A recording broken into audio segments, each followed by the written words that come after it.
Hi, my name is Barb Bruno. I want to welcome you to our staffing wisdom tip today.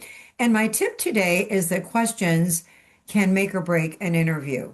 Now, when we talk about interviewing questions, I'm sure that you're thinking about the questions that are being asked by the hiring authority when a candidate is being interviewed. But I want to address a total different set of questions that really can make the difference in someone getting hired or someone getting eliminated from the interviewing process. And that's the questions that your candidate asks after they're interviewed.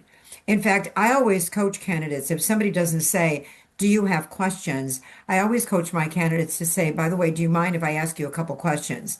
Because you want your candidates during interviews to ask questions that reveal the priorities of each person they're interviewing with, especially if it's a multiple interview type of hiring process.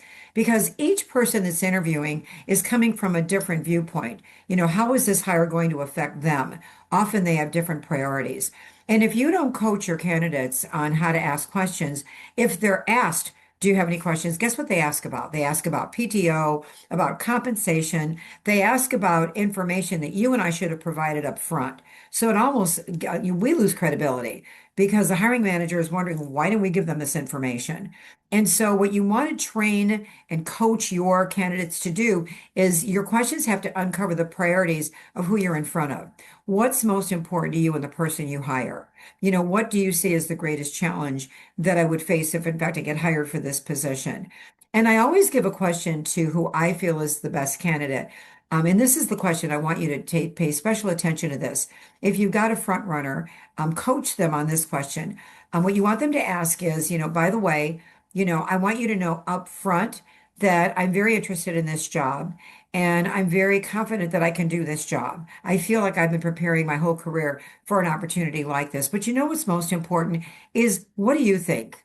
Do you think I have the skills and experience that you're looking for in this position? And then you have to coach your candidates to not say another word. And what they're doing is they're listening for the word but, because almost always interviewers don't expect that direct of a question. And so they'll start out with what your candidate did right. Well, I like this, I like that. But if they use the word but, I'm a little concerned whatever follows that word but is what is going to eliminate your candidate from the interviewing process. Have you ever had a candidate go on an interview and they're sure they got the job and they didn't? They got eliminated. And then when you went to the hiring manager and asked them why, they say it's not a fit, which doesn't help you and I fine tune our recruiting efforts, does it? But when you have candidates ask this question, do you feel I've got, the experience you're looking for this position? Whatever follows the word but is why they've been eliminated. And so it gives the candidate great information. It gives us great information and helps us fine tune our efforts on behalf of this hiring manager.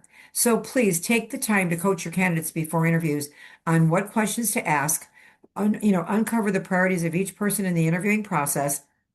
And also, they're giving a little commercial up front. I'm interested. I'm confident I can do the job. And again, don't give this to everyone, just give this to your front runner. But I do believe that we've had many offers extended as a result of that one question. So let's coach on the questions, and you're going to fill jobs faster with the best talent. Have a great day. Thanks.